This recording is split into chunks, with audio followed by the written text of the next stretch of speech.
Amen. Que le Seigneur nous bénisse. Merci les chantres. Alléluia.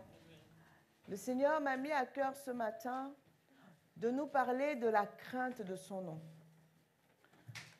Je veux nous parler ce matin de la crainte de Dieu. La crainte de Dieu. Voyez-vous, le Seigneur Jésus dit dans Jean chapitre 17, verset 3, « Or la vie éternelle, c'est qu'ils te connaissent, toi le seul vrai Dieu, et celui que tu as envoyé, Jésus-Christ. » La vie éternelle, c'est que nous connaissions Dieu. La vie éternelle est que nous marchions avec Dieu. Et pour marcher avec Dieu, il faut la crainte de Dieu. Aujourd'hui, je parlerai de la crainte de Dieu. Et la prochaine fois, je vous parlerai de qui est Dieu. Parce que comme nous allons le voir, la crainte de Dieu est liée au fait de connaître Dieu. Mais pour aujourd'hui, je veux nous parler de cette crainte de Dieu. Quand on parle de crainte de Dieu, on n'est pas en train de parler de peur. Il ne s'agit pas d'avoir peur de Dieu. Parce qu'aujourd'hui, on prêche aux gens l'évangile de la peur. Les gens vous disent, venez à Christ pour ne pas aller en enfer. Donc vous venez à Christ parce que vous avez peur d'aller en enfer. On vous dit, venez à l'église tous les dimanches parce que si vous n'êtes pas à l'église tous les dimanches, vous ne serez pas bénis. Alors on vient à l'église parce qu'on a peur de ne pas être béni. On dit, il faut donner vos dîmes, il faut donner vos offrandes parce que si vous ne donnez pas la dîme, vous serez maudits. Alors on donne la dîme parce qu'on a peur d'être maudit. Et on fait un certain nombre de choses comme ça parce qu'en réalité, on est basé sur la peur. On prêche l'évangile de la peur.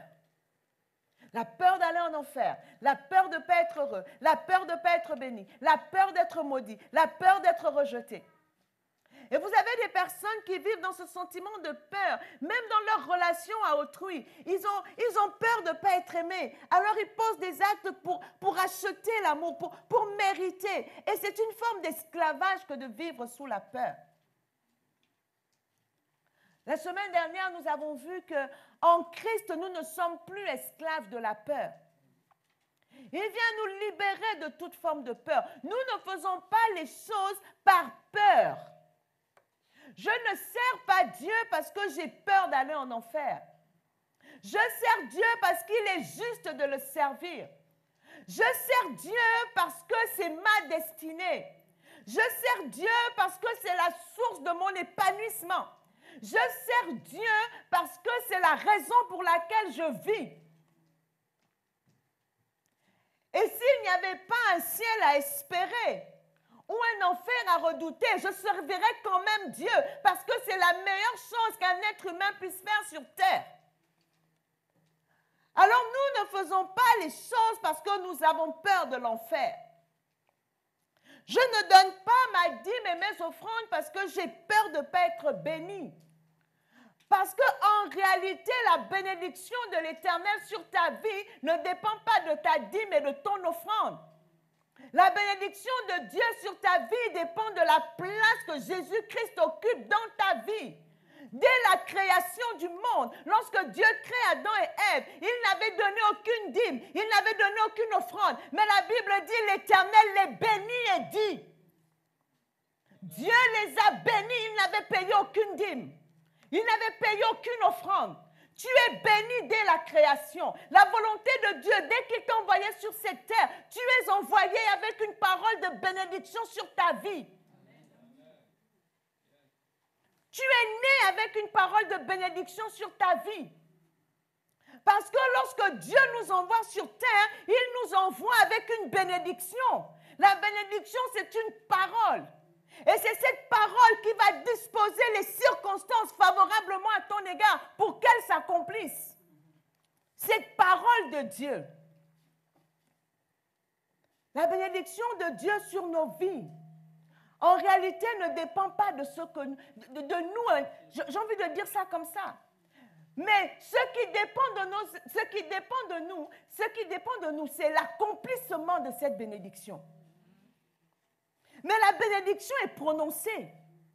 Mais pour qu'elle s'accomplisse, tu as besoin de t'aligner avec celui qui a prononcé la bénédiction. Parce que c'est lui qui est le dépositaire de sa bénédiction. Il a dit, soyez féconds. Multipliez la terre. Multipliez, assujettissez, remplissez la terre. Il a prononcé. Maintenant, pour que la bénédiction s'accomplisse, tu dois t'aligner avec celui qui l'a prononcé. Alléluia. Donc, tu peux donner ta dîme, tu peux faire tout ce que tu veux, mais si tu n'es pas aligné, si tu n'es pas en phase avec Dieu, tu n'auras pas l'accomplissement des promesses de Dieu pour toi. Vous savez que nous pouvons poser un acte, nous pouvons tous poser le même acte, mais pas avec les mêmes motivations. Et que Dieu regarde à la motivation. Souvenez-vous de cette histoire dans les évangiles où Jésus se tient devant la corbeille à offrande et il voit les gens qui donnent. Est-ce que tous n'ont pas donné? Ils ont tous posé le même acte. Ils ont tous donné. Et certains ont même donné plus que d'autres. Mais il y a un don qui a retenu l'attention du Seigneur. Alléluia. Parce que c'était la motivation avec laquelle le don a été fait. Et c'est pour cela que ce matin, je veux nous parler de la crainte de Dieu. La crainte de Dieu, ce n'est pas la peur de Dieu. La Bible dit que Dieu nous a tant aimés qu'il a donné son Fils unique, afin que quiconque croit en lui ne périsse point, mais qu'il ait la vie éternelle. Notre rapport à Dieu, c'est un rapport d'amour. Nous sommes des êtres aimés de Dieu, et Dieu attend que nous l'aimions en retour. Et que non seulement nous l'aimions lui, mais que nous aimions également notre prochain. Alléluia. Et que nous aimions l'environnement sur lequel il nous a établis gardiens. Parce que nous sommes les gardiens de la terre. Nous sommes les gardiens de la création. Et donc, quand on nous parle de crainte de Dieu, ça ne saurait être la peur. Parce que dans le même temps, la Bible dit l'amour parfait bannit la crainte. Lorsque la Bible dit l'amour parfait bannit la crainte dont il est question là, c'est la peur. Mais lorsque la Bible nous parle de la crainte de Dieu, la crainte de Dieu, c'est un saint respect qui nous pousse à obéir à Dieu. C'est un saint respect qui nous pousse à avoir de la considération pour Dieu. Une considération que l'on a pour un être que l'on reconnaît être au-dessus de nous, être le Tout-Puissant, être celui qui a la décision sur toute chose. C'est cela la crainte de Dieu. Ce n'est pas avoir peur. Ce n'est pas avoir peur. Et je voulais qu'on regarde un texte dans le premier livre de Samuel au chapitre 15. La Bible dit, du verset 1 au verset 24, Samuel dit à Saül, aujourd'hui nous allons beaucoup lire la Bible, faites l'exercice, tapez crainte de Dieu et vous verrez le nombre de fois que ce mot revient, que cette expression revient dans la Bible. Samuel dit à Saül, c'est moi que l'Éternel a envoyé pour toindre roi sur son peuple, sur Israël. Écoute donc ce que dit l'Éternel. Ainsi parle l'Éternel des armées. Je me souviens de ce qu'Amalek fit à Israël lorsqu'il lui ferma le chemin à sa sortie d'Égypte. Va maintenant, frappe Amalek et dévouez par interdit tout ce qui lui appartient. Tu ne l'épargneras point. Et tu feras mourir hommes et femmes, enfants et nourrissons, bœufs et brebis, chameaux et ânes. Saül convoqua le peuple et en fit la revue à Télaïm. Il y avait 200 000 hommes de pied et 10 000 hommes de Juda. Saül marcha jusqu'à la ville d'Amalek et mit une embuscade dans la vallée. Il dit aux Kéniens, allez, retirez-vous, sortez du milieu d'Amalek afin que je ne vous fasse pas périr avec lui. Car vous avez eu de la bonté pour tous les enfants d'Israël lorsqu'ils montèrent d'Égypte. Et les Kéniens se retirèrent du milieu d'Amalek. Saül battit Amalek depuis Havila jusqu'à Chour, qui est en face de l'Égypte. Il prit vivant Agag, roi d'Amalek, et il dévoua par interdit tout le peuple en le passant au fil de l'épée. Mais Saül et le peuple épargnèrent Agag et les meilleures brebis, les meilleurs bœufs, les meilleures bêtes de la seconde portée, les agneaux gras et tout ce qu'il y avait de bon, et ils ne voulurent pas le dévouer par interdit. Ils dévouèrent seulement tout ce qui était méprisable et chétif. Alors l'Éternel adressa la parole à Samuel et lui dit, « Je me répands d'avoir établi Saül pour roi, car il se détourne de moi et il n'observe point mes paroles. » Saül fut irrité et il cria à l'Éternel toute la nuit. Il se leva de bon matin pour aller au-devant de Saül et on vint lui dire, Saül est allé à Carmel et voici, il s'est érigé un monument, puis il s'en est retourné en passant plus loin et il est descendu à Gilgal. Samuel se rendit auprès de Saül et Saül lui dit, « Sois béni de l'Éternel. » Saül qui parle à Samuel. « Sois béni de l'Éternel, j'ai observé la parole de l'Éternel. » Samuel dit, « Qu'est-ce donc ce bêlement de brebis qui parvient à mes oreilles et ce mugissement de bœuf que j'entends? » Saül répondit, « Ils ont amené de chez les Amalécites parce que le peuple, ils les ont amenés de chez les Amalécites parce que le peuple a épargné les meilleures brebis et les meilleurs bœufs afin de les sacrifier à l'Éternel, ton Dieu. Et le reste, nous l'avons dévoué par interdit. » Samuel dit à Saül, « Arrête, et je te déclarerai ce que l'Éternel m'a dit cette nuit. » Et Saül lui dit, « Parle. » Samuel dit, « Lorsque tu étais petit à tes yeux, n'es-tu pas devenu le chef des tribus d'Israël? Et l'Éternel ne t'a-t-il pas oint pour que tu sois roi sur Israël? L'Éternel t'avait fait partir en disant, va, aidez-vous par interdit ces pécheurs, les Amalécites, et tu leur feras la guerre jusqu'à ce que tu les aies exterminés. Pourquoi n'as-tu pas écouté la voix de l'Éternel? Pourquoi t'es-tu jeté sur le butin et as-tu fait ce qui est mal aux yeux de l'Éternel? » Saül répondit à Samuel, « J'ai bien écouté la voix de l'Éternel et j'ai suivi le chemin par lequel m'envoyait l'Éternel. J'ai amené Agag, roi d'Amalek, et j'ai dévoué par interdit les Amalécites. Mais le peuple a pris le butin des brebis et des bœufs comme prémisse de ceux qui devaient être dévoués afin de les sacrifier à l'Éternel ton Dieu à Gilgal. » Samuel dit, « L'Éternel trouve-t-il du plaisir dans les holocaustes et les sacrifices comme dans l'obéissance à la voix de l'Éternel? Voici, l'obéissance vaut mieux que les sacrifices et l'obéissance de sa parole vaut mieux que la graisse des béliers. Car la désobéissance est aussi coupable que la divination et la résistance ne l'est pas moins que l'idolâtrie et les téraphimes.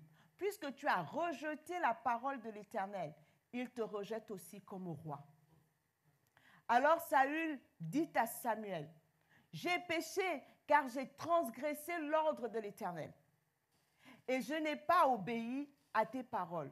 Je craignais le peuple et j'ai écouté sa voix. » Il a fallu que Samuel insiste pour que Saül reconnaisse où était son problème. Pour que Saül reconnaisse où était son problème. Souvent, on utilise ce texte pour parler de l'obéissance. Et je veux d'abord faire un préalable, c'est de dire que dans le Nouveau Testament où nous sommes, on ne tue pas physiquement les gens parce qu'ils ne craignent pas Dieu. Aujourd'hui, c'est Dieu qui s'en occupe. Amen. Dans l'Ancien Testament, les événements qui nous sont rapportés ont eu lieu dans un plan naturel. Aujourd'hui, c'est sur un plan spirituel. Et Dieu est celui qui s'occupe de ceux qui ne le craignent pas. Il a dit, nous n'avons pas à juger ceux du dehors. Nous jugeons ceux du dedans, ceux qui se disent frères, ceux qui se disent sœurs et qui ne marchent pas selon les voies de Dieu. C'est ce que nous enseigne 1 Corinthiens 5, les versets 9 à 11, où l'apôtre Paul dit, ce que je vous ai commandé, ce n'est pas de ne pas avoir de relation avec les débauchés, les idolâtres, les païens. Sinon, il vous faudrait sortir du monde. Mais ce que je vous dis, c'est que s'il y a quelqu'un parmi vous qui se nomme mon frère, est débauché, cupide, idolâtre, etc., je vous demande de ne même pas manger avec un tel homme. Ils disent parce que ceux du dehors, c'est Dieu qui le juge. Nous, ôtons le méchant du milieu de nous. Parce qu'il y a beaucoup de dérives en ce moment. On voit beaucoup de choses circuler sur la toile. Je pense qu'on a tous été choqués par ces images insoutenables d'enfants qui ont brûlé leur mère vive parce qu'un pasteur leur aurait dit qu'elle était une sorcière. Elle ne les a pas mangés quand ils étaient petits. Elle ne les a pas avortés. Mais c'est quand ils sont devenus tous adultes, bien adultes, que maintenant leur mère leur veut du mal. Et ils n'ont pas hésité à la tuer. C'est un meurtre. Et ça n'a rien à voir avec l'évangile de Jésus-Christ. Parce que notre Dieu est un Dieu de compassion. Aujourd'hui, ceux qui pêchent, la Bible dit que Dieu use de compassion envers eux pour qu'un jour ils se répandent et eux aussi pour connaître le Seigneur. Amen. Donc, j'aimerais bien faire ce recadrage, qu'on ne dise pas, ouais, donc, non, nous n'avons pas le droit de tuer. Nous ne sommes pas les justiciers de qui que ce soit. Amen. Alors, par rapport à ce texte, Dieu donne des instructions claires à Saül. Mais Saül se permet de déroger à ce que Dieu lui a dit. Il décide de faire comme lui il veut et il pense que ça va satisfaire Dieu. Ce qui le pousse à la désobéissance ici, c'est le manque de crainte de Dieu. Saül craignait les hommes, il craignait le peuple plus que Dieu. Il se disait peut-être que le peuple pouvait le lapider, il voulait être roi. Saül n'avait jamais pensé être roi. C'est pour ça que quand Samuel lui parle, Samuel lui dit, Samuel commence par lui dire, c'est moi qui suis venu toindre roi sur Israël. C'est moi que Dieu a envoyé. Tu n'avais rien demandé. C'est Dieu qui a fait de toi un roi. Et Dieu lui dit, quand tu étais petit à tes propres yeux, n'es-tu pas devenu roi d'Israël? J'ai fait de toi le chef parce que tu étais humble. Parce que tu reconnaissais que tu n'étais rien. Saül était jeune, il était petit, il était craintif. Il ne pensait même pas régner. Dieu fait de lui un roi. Mais Samuel prend maintenant plaisir à la royauté. Et il décide, Saül prend plaisir à la royauté et il décide maintenant qu'il va conserver cette royauté en faisant non pas la volonté de Dieu qu'il a établi roi, mais la volonté du peuple qui lui ne connaît pas Dieu, n'a pas les instructions de Dieu que lui il a reçues. C'est lui qui avait reçu les instructions. C'est à lui que Dieu avait parlé.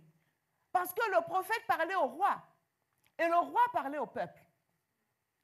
Mais Saül a mis la crainte des hommes au-dessus de la crainte de Dieu.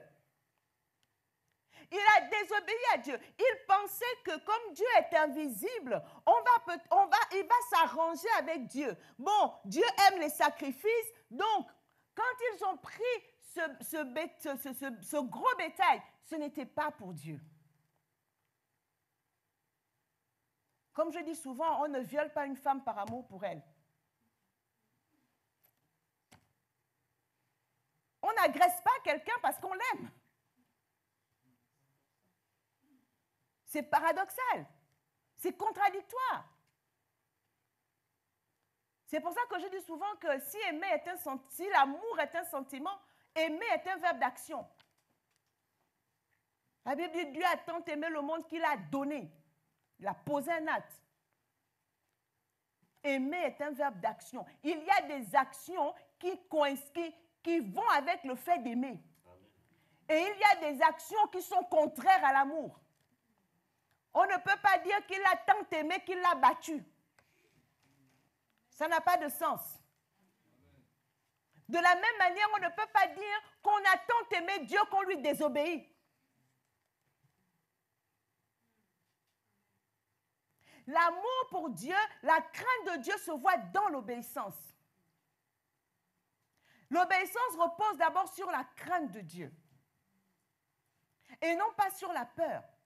L'obéissance repose sur le saint respect qu'on a de Dieu. L'obéissance à Dieu vient de la place, de la position qu'on donne à Dieu dans nos vies. Et quand Dieu a cette place qui lui revient, cette place de roi, cette place de souverain, cette place de celui en qui on reconnaît la toute-puissance, celui à qui on reconnaît qu'il connaît l'avenir, il connaît toutes choses, le passé, le présent, le futur. Donc quand il me donne une orientation, il sait de quoi il parle. Et il le sait mieux que moi. Alléluia. Il le sait mieux que quiconque. Mais Saül dit ici, il finit par avouer. Il pense d'abord que les sacrifices vont adoucir Dieu. Non, mais je détourne de l'argent dans mon travail, mais après tout, je paye la dîme.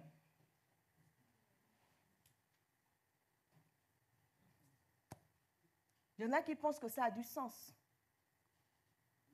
Vous nous avez raconté ce témoignage d'un homme de Dieu. Ça se passe en Afrique anglophone. Et il y a quelqu'un qui était réputé comme avoir gagné son argent malhonnêtement et qui n'avait pas véritablement donné sa vie au Seigneur, qui ne s'était pas repenti. Et le monsieur a acheté une grosse voiture, mais une voiture vraiment de luxe qu'il est venu pour offrir au pasteur. Et le pasteur a refusé la voiture. Et les collaborateurs du pasteur ont commencé à lui dire que, mais pasteur, tu ne peux pas refuser, même s'il a eu l'argent, je ne sais pas comment, mais Jésus, vous savez, là on trouve les versets, hein.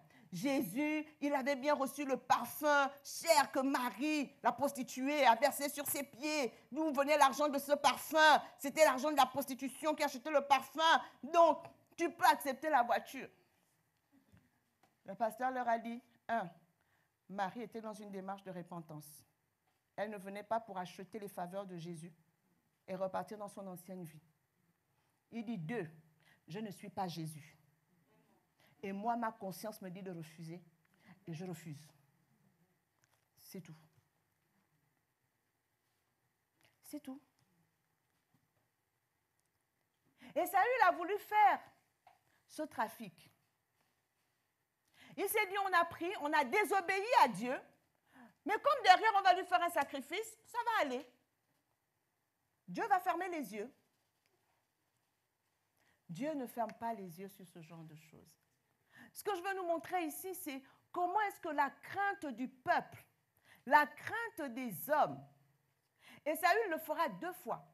Saül, 2 fois il l'a fait. Là, il le fait. Il ne sacrifie pas Amalek, il ramène des choses. Une autre fois, il devait attendre Saül pour faire Samuel pour faire le sacrifice. Et il s'est empressé de faire le sacrifice. Et quand Samuel lui dit, mais quel est ton problème? Il dit non, le peuple était en train de s'impatienter et j'ai eu peur.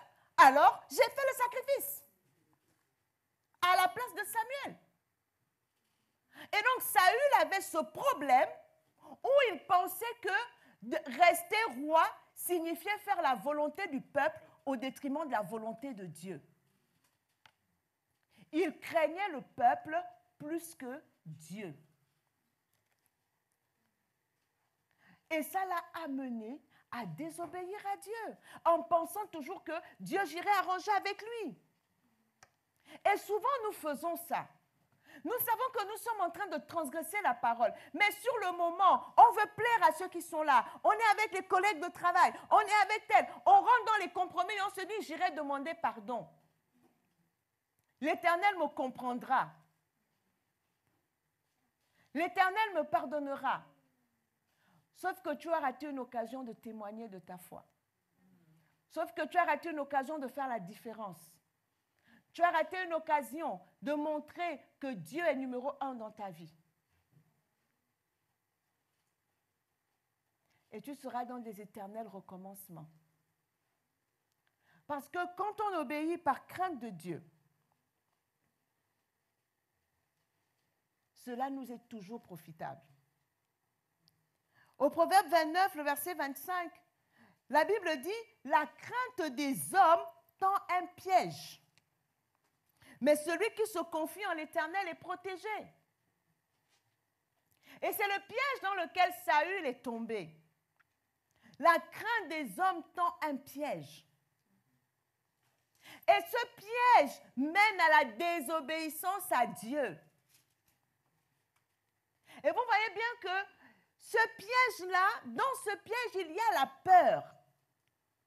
Il y a la peur quelque part. C'est pour ça que la Bible dit, mais celui qui se confie en l'Éternel est protégé.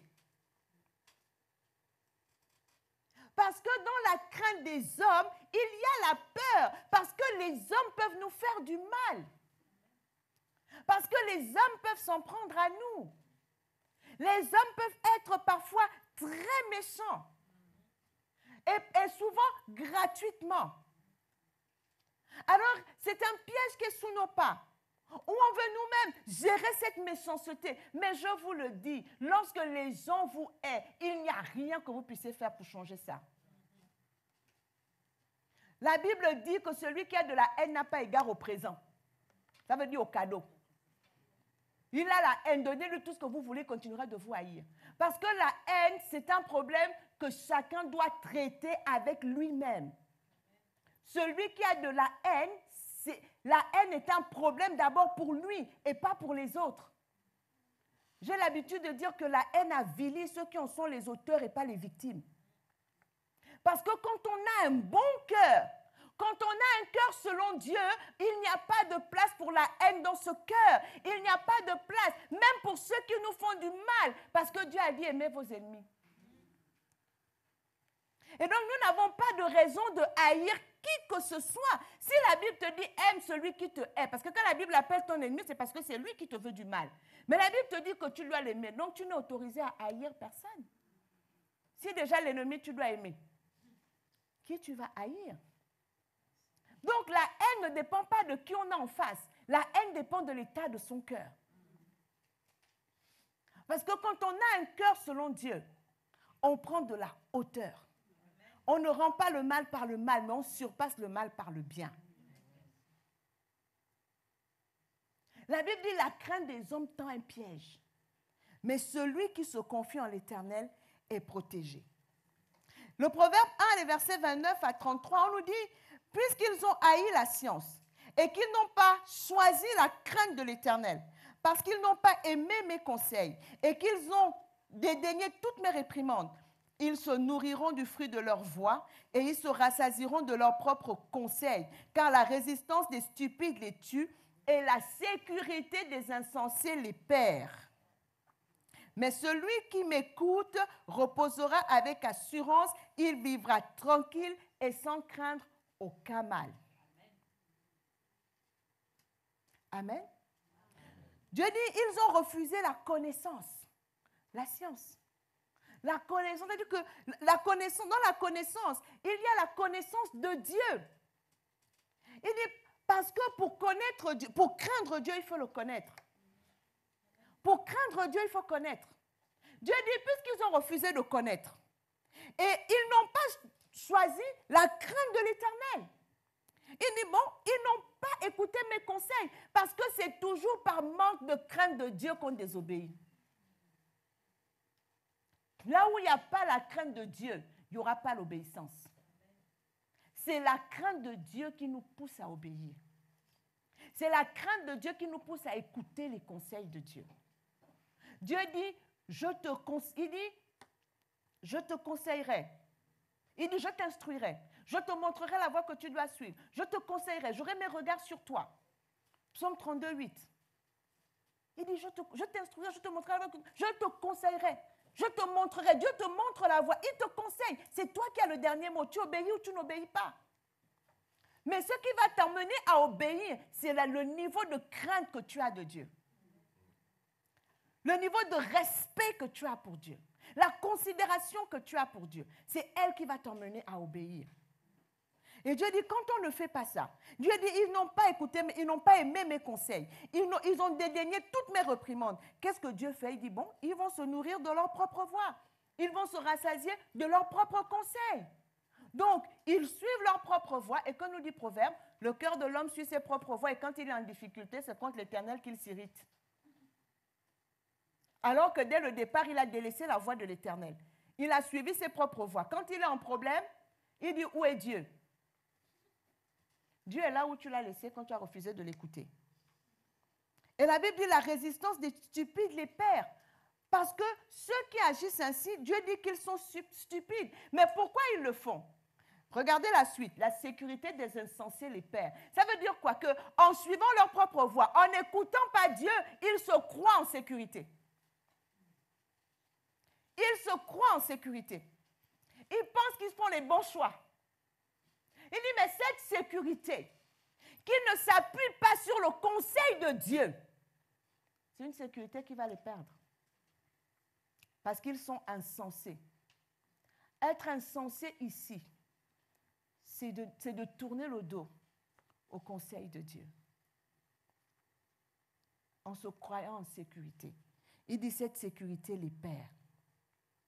La Bible nous dit dans Proverbe 15, 33, la crainte de l'Éternel enseigne la sagesse et l'humilité précède la gloire. Proverbe 16, au verset 6, par la bonté et la fidélité, on expire l'iniquité. Et par la crainte de l'Éternel, on se détourne du mal. On ne se détourne pas du mal parce qu'on a peur simplement. Ce qu'un homme aura semé, le moissonnera. C'est la vérité. Ce qu'un homme aura semé, le moissonnera. Mais moi, je me détourne du mal par crainte de Dieu. Le saint respect que j'ai de Dieu fait que je ne peux pas faire ce que Dieu ne veut pas. Ou ne pas faire ce qu'il veut. Proverbe 22, 4 nous dit le fruit de l'humilité, de la crainte de l'Éternel. C'est la richesse, la gloire et la vie. Proverbe 19, 23 nous dit la crainte de l'Éternel mène à la vie et l'on passe la nuit rassasié sans être visité par le malheur.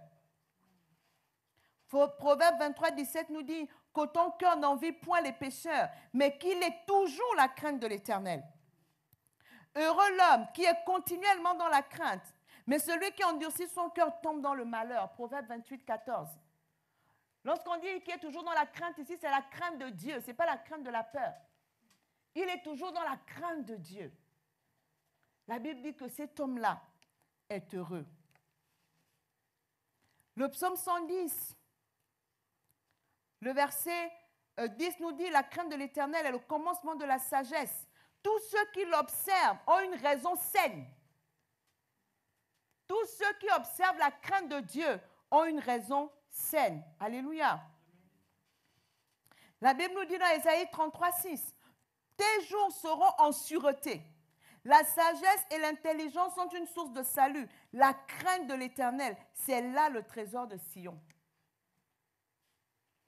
Et la Bible ajoute, Matthieu 6, 21, où est ton trésor? Là aussi sera ton cœur. La Bible nous parle dans Ésaïe 11, 3 du serviteur de Dieu. La Bible dit, il respirera la crainte de l'Éternel. Il respirera la crainte de l'Éternel. Il ne jugera point sur l'apparence et il ne prononcera point sur un oui-dire. Alléluia. 2 Corinthiens 5, 11 nous dit, connaissons donc la crainte du Seigneur. Nous cherchons à convaincre les hommes. Dieu nous connaît et j'espère que dans vos consciences, vous nous connaissez aussi. Parce que le serviteur qui a la crainte de Dieu ne vit pas devant les hommes. Il ne travaille pas l'apparence parce qu'il sait que Dieu le connaît. Il respire la crainte de Dieu.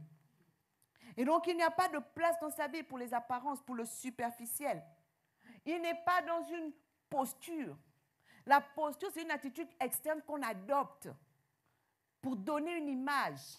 Il n'est pas dans la posture, il est dans la stature. Ça veut dire que ce qu'il est en lui, il l'incarne. La Bible dit de Jésus-Christ qu'il croissait en sagesse, en stature et en grâce devant Dieu et devant les hommes. Et quand on marche avec Dieu, quand on a la crainte de Dieu, la crainte de Dieu nous procure une stature. On n'est pas simplement dans une posture, on n'est pas dans l'apparence, c'est une stature. Ça veut dire que c'est notre identité, c'est notre moi profond et c'est lui qui va transparaître à l'extérieur.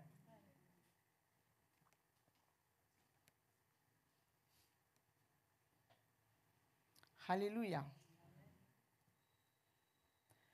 Le Seigneur fait un reproche à son peuple dans Ésaïe 29, 13. Et il le reprendra dans Matthieu. Il dit, le Seigneur dit, quand ce peuple s'approche de moi, il m'honore de la bouche et des lèvres, mais son cœur est éloigné de moi et la crainte qu'il a de moi n'est qu'un précepte de tradition humaine. Dieu dit, la crainte que ce peuple a de moi n'est qu'un précepte de tradition humaine. Ça veut dire quoi? Dieu dit, ils me craignent comme ils craignent les hommes. C'est-à-dire dans la peur. Et comme c'est dans la peur, quand vous avez peur de quelqu'un, vous faites quoi? On dit quoi? Quand le chat n'est pas là, les souris dansent. Parce que les souris ont peur du chat. Donc il y a une attitude qu'elles vont avoir quand le chat est là. Et il y a une attitude qu'elles auront quand le chat ne sera pas là. Et c'est cela qui se passe quand on a de Dieu une crainte qui repose sur des préceptes de tradition humaine. On a une attitude qui est changeante selon les circonstances. Il y a des gens, parfois, quand on les voit à l'église, on dit, les collègues de travail disent, ah bon, il va à l'église, lui, celui-là? Parce que là, on ne voit même pas un peu le témoignage de Christ dans sa vie. Parce qu'il est chrétien à l'église. Mondain avec les mondains. Païen avec les païens. Quand l'apôtre Paul dit j'étais païen avec les païens, il ajoute que mais j'étais quand même soumis à Christ. C'est-à-dire que dans mon comportement avec les païens, moi-même je savais ce que je pouvais, ce que je ne pouvais pas. Ce qui transgressait la parole de Dieu, je ne faisais pas. Donc il ne faut pas mélanger les choses. Dieu dit qu'on ne doit pas avoir de lui une crainte qui repose sur des préceptes de tradition humaine. Alléluia. Et quand on regarde la crainte de Dieu dans l'Église, la Bible dit que dans Actes 2, 43, la crainte s'emparait de chacun d'eux et il se faisait beaucoup de prodiges et de miracles par les apôtres. Pourquoi? On dit la crainte de Dieu s'emparait de chaque chrétien qui était là. Ça veut dire que les miracles de Dieu, l'action de Dieu au milieu d'eux faisait une chose, susciter la crainte de Dieu. Parfois, on a l'impression que c'est le contraire, que les gens deviennent familiers, potes avec Dieu. Jésus est mon pote, donc je peux transgresser, je peux rigoler un peu. Non, Dieu est pour nous un Père. Mais dans cette position de Père, il reste le Dieu Tout-Puissant. Et l'Église primitive pouvait vivre des miracles, des prodiges, parce que la crainte de Dieu s'emparait de chacun. Amen. Dans Actes 9, 31, il est dit, l'Église était en paix dans toute la Judée, la Galilée et la Samarie, s'édifiant et marchant dans la crainte du Seigneur. Et elle s'accroissait par l'assistance du Saint-Esprit. La crainte de Dieu crée un contexte favorable à la manifestation de la présence et de la puissance de Dieu. Prodiges, miracles, paix, croissance, action du Saint-Esprit. Ce que la crainte de Dieu crée dans une assemblée. Et la Bible nous dit dans 2 Corinthiens 7, 1, ayons donc de telles promesses, bien-aimés, purifions-nous de toute souillure de la chair et de l'esprit, en achevant notre sanctification dans la crainte de Dieu. La crainte de Dieu nous fait hériter des promesses. Et dit les gars, puisque nous avons des promesses que Dieu nous a faites, ben, sanctifions-nous dans la crainte de Dieu, mettons-nous à part pour Dieu. Alléluia. Respectons-le, craignons-le, pour que les promesses que nous avons en lui puissent s'accomplir. Amen. La crainte de Dieu améliore même les relations entre les gens. La Bible dit, serviteurs obéissants en toutes choses à vos maîtres selon la chair, non pas seulement sous leurs yeux. Voyez bien, non pas seulement sous leurs yeux comme pour plaire aux hommes, mais avec simplicité de cœur dans la crainte du Seigneur. Si tu travailles pour quelqu'un, ne fais pas bien seulement quand il est là. Parce que là où tu travailles, c'est Dieu qui t'a placé. Fais-le avec simplicité de cœur, dans la crainte de Dieu, parce que même là, Dieu te voit. Quand le chef ne te voit pas, Dieu te voit. Et la Bible nous dit, en Christ, de nous soumettre les uns aux autres dans la crainte de Christ. Donc la crainte de Dieu crée l'harmonie dans les relations. Quand on est dans l'Église. Néhémie 5,9 dit, ce que vous faites n'est pas bien. Il parle au peuple de Dieu. Il dit, ce que vous faites n'est pas bien. Ne devriez-vous pas marcher dans la crainte de notre Dieu pour n'être pas insultés par les nations, nos ennemis? Ce texte est balèze. Néhémie 5,9. Il dit, ce que vous faites n'est pas bien. Ne devriez-vous pas marcher dans la crainte de notre Dieu pour n'être pas insultés par nos ennemis? Pour que nos ennemis ne nous insultent pas. Pour que nos ennemis ne se réjouissent pas à notre sujet. Il y a un seul secret, marcher dans la crainte de Dieu. Alléluia. Marcher dans la crainte de Dieu. Ils pourront inventer des choses. Vous savez, récemment, il y a des gens qui ont fait circuler une rumeur sur moi. Ça m'a tellement fait rire parce que quelqu'un a mis un commentaire et il a dit, Rien que le nom de Madame donc dans cette liste me dit que tout ça est faux. La personne a dit, ils ont dit, si Madame est dans la liste des gens que vous dites qui sont corrompus, s'il y a son nom, c'est que toute la liste est fausse. Le fait que vous ayez mis son nom pour nous, c'est la preuve que c'est faux.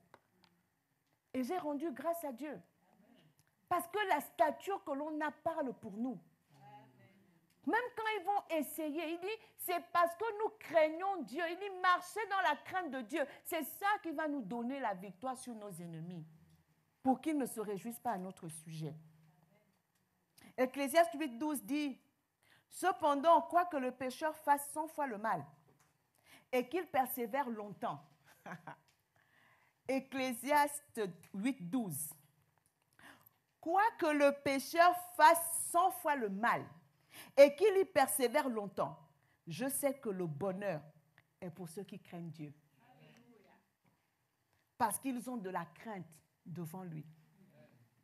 Le pécheur peut faire le mal, il vole, il insulte. Vous avez l'impression qu'il prospère? Ce n'est qu'une apparence. Ce n'est qu'une apparence. L'Ecclésiaste dit, je sais. Il dit, moi je sais aussi que le bonheur est pour ceux qui craignent Dieu. Parce qu'ils ont de la crainte devant Dieu. Pas seulement devant les hommes. Devant Dieu, ils le craignent. Alors le bonheur est pour eux. Alléluia. Il y a une autre version qui dit, le bonheur n'est pas pour le méchant. Ecclésiaste 8:12 toujours. Je l'ai mis dans une autre version. La version d'Arby. Qui dit, le bonheur n'est pas pour le méchant. Et il ne prolongera point ses jours, pas plus que l'ombre, parce qu'il n'a pas de la crainte devant Dieu. Ni que rien. Le bonheur n'est pas pour eux. Le bonheur est pour ceux qui craignent Dieu. Alors, qu'est-ce qu'on va retenir de ce message? Je veux qu'on retienne 7 choses. 8. La première chose, c'est que la crainte de Dieu est vitale. Elle est vitale. Si l'on veut avancer avec Dieu, si l'on veut connaître encore davantage le Seigneur, si on veut prospérer, la crainte de Dieu doit être le fondement de notre relation avec Dieu. Un saint respect, un respect profond qui repose sur un amour mutuel parce que Dieu m'a aimé le premier, je l'aime en retour. Dieu dans son amour pour moi ne me fait pas de mal. Donc il n'y a pas de raison que moi dans mon amour pour lui, je l'offense. Et pourtant c'est si simple. Amen. La Bible compare la relation de Christ à l'Église à celle d'un homme et une femme. Quand on s'aime mutuellement, on ne se fait pas de mal. S'il y en a un qui fait du mal, c'est qu'il n'aime pas. C'est tout. Amen. La crainte de Dieu est vitale. Première chose. Deuxième chose, elle découle de la connaissance que nous avons de Dieu. C'est pour ça que Josué pouvait dire, si vous avez connu que l'Éternel est grand, servez l'Éternel. Mais moi et ma maison, nous servirons l'Éternel. La connaissance, notre service pour Dieu, notre crainte de Dieu repose sur ce que nous connaissons de Dieu. Si vous avez connu qu'il est grand, si vous avez connu qu'il est le Sauveur, si vous avez connu qu'en lui seul est le salut, alors craignez l'Éternel. Troisième chose, la crainte de Dieu nous enseigne la sagesse. Quatrièmement, la crainte de Dieu procure une raison saine.